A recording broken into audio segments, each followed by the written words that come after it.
Hi guys, welcome to the channel, and it is just 7 hours left to the launch of Diablo 4. I am super excited. I just wanted to tell you guys thank you so much for all the support. We hit 100 subscribers. I am more than grateful. Thank you guys so much. Today I want to talk about my Sorcerer build that I'm going to be taking into Diablo Day 1, and probably going to be testing this build out in PvP for you guys and PvE.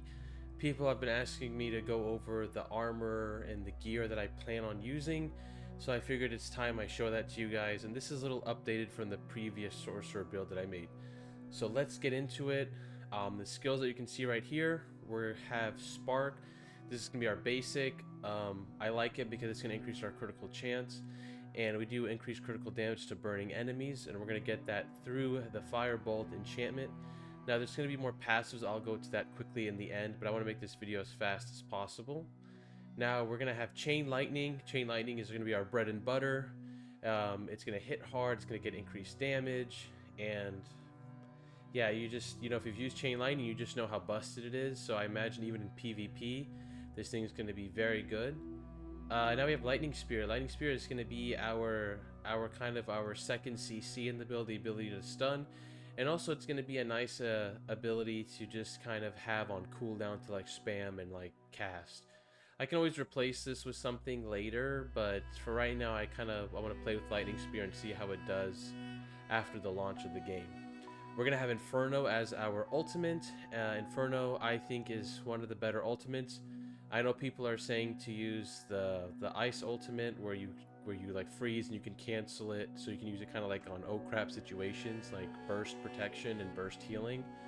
But I don't know. I think with Sorcerer I just want to have the most damage, because my goal really with this build is to have a build that can perform in PvE and PvP, so I don't have to really worry so much about switching gear so much between the two, because I do plan on playing both heavily.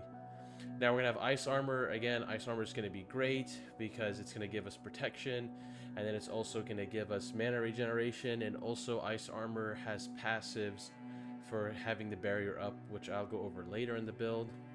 We're going to go with Frost Nova. Again, Frost Nova is an amazing CC. It's a cooldown ability, and because it's a cooldown ability, it's going to proc another passives that we have in the build. It's also going to give Vulnerability, which Vulnerability is going to make us do 20% increased damage to all targets. Our enchantment Firebolt, like I went over earlier, this is going to cause burning with all our attacks. So if I hit anybody with these three abilities, they're going to get burned. And we have passives with burning that are very strong, which we'll go over later.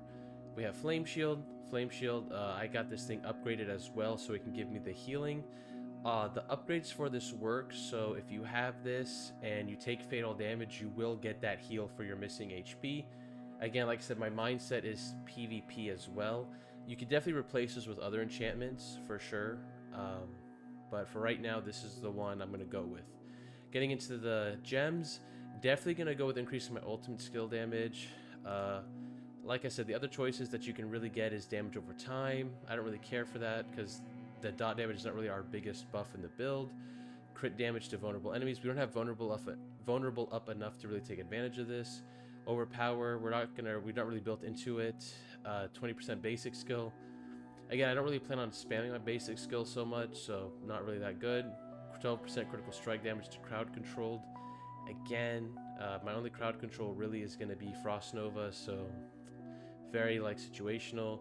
Ultimate skill, no barriers other than literally just, casting it on my ability. And then life on kill, don't really need that because I'm going to have health regen going all the time, as you guys will see. We're going to go with Ruby. Again, I think just getting more health is going to be better for us. Taking damage reduction over time, thorns, reduction while control impaired, damage reduction while fortified, barrier generation, healing received. Again, I think the life is just better. That's just my opinion. I could be wrong, but I think life is going to be better. For skill, we're going to go with armor, because again, I think the biggest problem with Sorcerer is just the squishiness, because our shields don't last that long. I know we have many ways to get barriers and stuff, but I just feel like really want to take advantage and get as tanky as possible. Again, resistance to all elements, don't really care for. Cold resist, that's very situational, class situational specifically. Lightning, again, class situational. Fire resistance, class situational. Poison, class situational. Shadow, rogue situational. So again, The mindset that I have, guys, with the gems is really, what can I get the most use out of all the time? And these 3 that I picked, in my opinion, I feel like I'm going to be able to get the most out of them 24/7, and that's the mindset I have when picking a lot of these. Now I'm going with the jewelry. I'm going to go with Aspect of the Protector. Guys, this is going to be meta. Please use it. I think it's going to be good in PvE and PvP. It's going to be a great way to keep you alive. You're going to get a barrier when you hit an elite. Remember, players are considered elites. Remember that. So if you hit a player, I get a damage shield. So this is going to help me to be aggressive in PvP and be aggressive in PvE as well. Next thing we're going to go with is Prodigy Aspect. You're using a cooldown, restores 15 to 25 mana. Again, we have 4 cooldowns in the build. So our mana regeneration is either going to be 60 to 100. You know, between casting these abilities, it just depends on what role we get. So again, this is going to help with our sustain, because unfortunately Sorcerer, they do have resource sustain over time, and really the biggest boosts in the class is using a regenerator like Frostbolt and Firebolt. But again, I'm not using them in the build, so I don't really have one. So by using this, I will get that. And then right here, each time Chain Lightning bounces off you, you're going to gain resource regeneration. So again, this is going to be nice, especially in 1v1s and fighting bosses. I'll have a way to sustain resource. Now I am going to plan on going dual wield with Sorcerer, and I think the reason why is because I'm going to be able to get like 2 legendary aspects instead of 1. So I get an additional 1 to use on my weapons instead of having the 1. And I'm going to go with the Mage's Lord aspect, where the damage reduction is increased for each close enemy up to 60 to 90%. And the reason why is because I have this passive right here. Close enemies take 10% increased damage from your shock skills and deal 20% less damage to you. Critical strikes increase these chances by 25%. So again, this is just another way to be tanky. The goal is going to be critting as much as possible. Going back to gear and skills. Now to the weapon aspect of Unbroken Tether. Chain Lightning has a 25-35% chance to change into additional enemies. Again, guys, Chain Lightning is going to be my bread and butter. If I can get this ability to hit harder every time, it's going to benefit me a lot more. And also, Chain Lightning has the ability that if Chain Lightning bounces off you, the next hit deals 10% increased damage.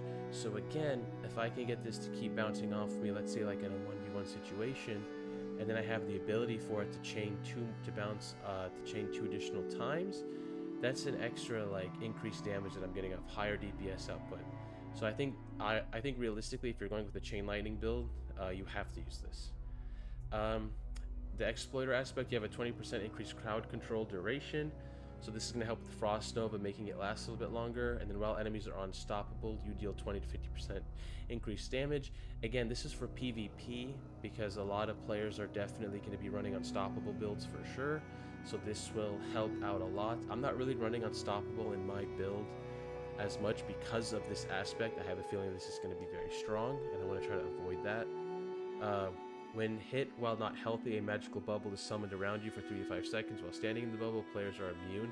It can happen once every 9 seconds. Again, I think this is going to be great if you get into a situation where like you get hit really hard out of nowhere. Like let's say a ganker, like a rogue comes out of stealth and just one-shots you, right? This is going to prevent the one-shot mechanic.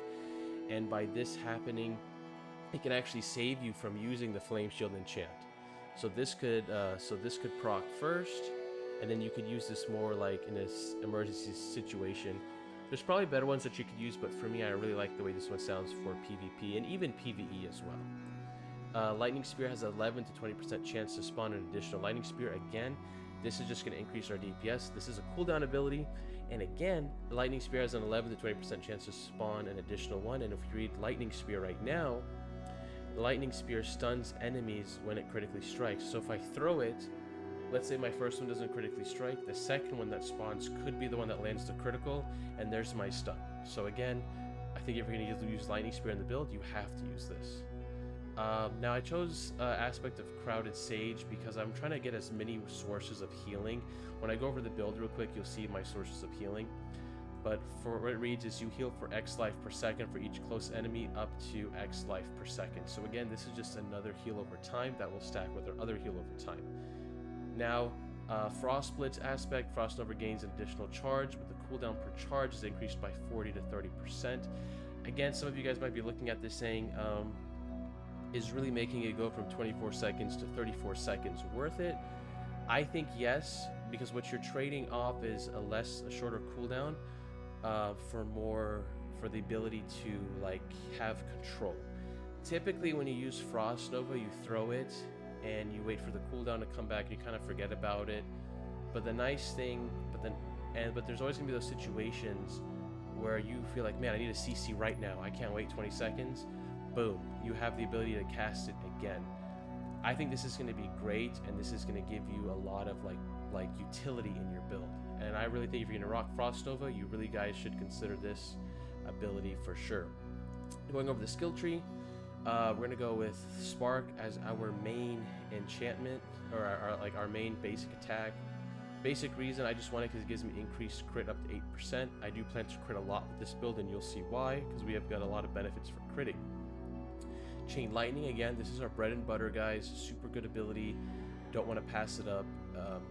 It just hits hard. It gets increased critical strike per bounce. Again, we're stacking crit, as much crit as possible. And then if Chain Lightning bounces off you, it deals increased damage. Again, you can't pass up. This is just free damage. Now, Frost Nova, again, this is going to be our CC, also providing us vulnerability, which is going to give us 20% increased damage. Ice Armor, again, this is going to be our barrier for survivability, and it's going to give us 25% mana regeneration. We're going to go with this Lucky Hit passive, where critical strikes have a 15% chance to reset cooldowns of one of your defensive skills. Again, like if I can get Frost Nova to reset especially, that's going to be really, really nice. Now, even with Glass Cannon, like I said, this is meta. You should take it. We have ways to get damage reduction, as you guys will see later, so this is definitely worth the pickup. Down here, we did increase our Lucky Hit chance because we are going to be using Lucky Hit skills and passive, so we might as well take advantage of it. Lightning Spear again. This is going to be our extra DPS ability, and also our secondary CC, because when we critically strike, we stun the opponent. Our passive right here, we gain 1% damage reduction against elites up to 40%. This is going to be nice in PVE and PvP if you're just walking around fighting ads, or like you're fighting things in the world.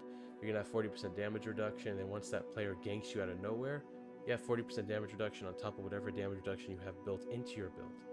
Every time you spend 100 mana, you gain 10% damage reduction. Again, this is going to be very nice. It's just going to help you become more tanky, to help feed into the Glass Cannon passive, to help mitigate how much damage you take. Using a cooldown grants you a 30% maximum life as a barrier for 2 seconds. Again, we have 4 cooldowns in the build, guys, so we have 4 opportunities to get a free barrier up whenever we're using our abilities. Again, this is very nice. You should definitely grab this. We put 1 point into Inner Flames because we need it for the passive right here, Devouring Blaze. You deal 30% increased critical strike damage against burning enemies. If they are also immobilized, this bonus is increased to 75%. Again, guys, this is what I'm talking about, increasing crit. So we're going to deal 30% increased critical strike damage against burning enemies. Every enemy that we hit will be on fire with this build, and that's because we have Firebolt as our enchantment. Any direct damage applies burning. So we're going to direct hit with Spark, direct hit with Chain Lightning, and direct hit with Lightning Spear. So anytime we hit them with these abilities, we're also going to dot them with a burning ability. And you're going to see how more OP this burning passives are going to get as we get later down into the tree. Over here, the critical strikes with shock skills have up to a 5% chance to form crackling energy. Again, we just put the 1 point into here so we could get shocking impact. Every time you stun an enemy, you deal 45% lightning damage to them. Again, this is going to kind of help us to create burst, because we are going to be hopefully getting the stun with Lightning Spear, and by doing this, we're going to stun them and burst them with a lot of damage, and we're going to light them on fire at the same time. Now, coming down to our ultimate, like I said, we're going to go Inferno. Inferno is just going to be a great crowd control ability. Actually, I could probably, let me see, I could remove this point right here, and I could probably put this into here. There we go. Because we don't need this last passive because we're not using pyromancy skills at all, so that was a waste of a point right there. So we will get rid of that. Now we're going to put 1 point here because killing a burning enemy increases our mana regeneration by 10% for 3 seconds. Actually, we'll take that point out of there and put that in here. So now we have 20% mana regeneration. Again, all our enemies are going to be burning, so we're always going to have 20% mana regen up at all times. You deal increased burning damage to enemies for each second they remain burning, up to 15% after 5 seconds again. So we're going to be burning people, so our dot damage is going to get increased, which is going to just add to our overall DPS. Every 1 second you heal for 0.9% of your maximum life for each nearby burning enemy, and this is increased to 1.8%. So again, we have that heal over time from our legendary aspect, and we have our heal over time through burning. Everything's going to be burning, so we have guaranteed ways to get our health back over time. Basically, within less than 50 seconds, we could be back to maximum health on top of our other healing passives that we have and potions. Now we have 2 points into here. Hitting an enemy with a shock skill increases your critical strike chance by 2%. Again, we have 3 of these, so again, we're trying to increase that crit because it's going to synergize right here where we deal increased critical strike damage to burning enemies. So we want to crit as much as possible with this build. Enemies deal 10% less damage from you for 5 seconds after being critically struck. Again, another passive that's going to proc by critically striking. So you guys see why we're trying to get the critical strike as much as possible. And then we're going to go for this last passive right here. Shock skills have up to a 6% chance to stun enemies. Again, guys, we are trying to get the stun off as much as possible. This is our third way to CC somebody. So we have Chain Lightning to CC, we have Frost Nova to CC, and then we have the ability to we have the ability to cause any of our lightning abilities to CC. So we could use Frostbolt, Lightning Spear, or Chain Lightning to get the CC off. Now for the last passive, since we are really going with a lightning build, close enemies are going to take 10% increased damage from your shock skills and deal 20% less damage to you. Critical strikes increase these bonuses by 25% for 3 seconds. Again, like I said, this is just another way for us to survive because we're going to be using shock skills, and we want to make them take and we want to make sure that they deal 20% less damage to us and that they're going to take increased damage because we are using shock skills. Now you could go with combustion for burning effects, deal increased damage to burning enemies. This is also a great ability as well, but I feel like you should go with this passive because you're mainly a lightning build. Alright guys, that is going to be the build. I will be linking this in the description down below so you guys can mess with it and kind of play around with it and customize it yourself, but this is going to be the build that I take into day 1. Again, Diablo 4 is right around the corner. Thank you guys so much for all the support. I'm sorry this was a long video. I was trying to keep it short, but it ended up being long. Remember guys, go ahead and consider subscribing to the channel. Drop a like if you are as hyped for Diablo 4 as I am.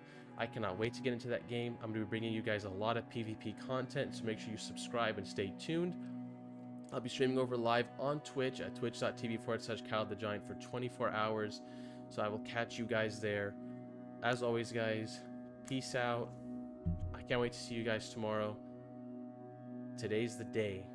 Today is the day. I don't even know why I said tomorrow. That's just how excited I am. I can't even think straight. Anyways, guys, I'm out. Later.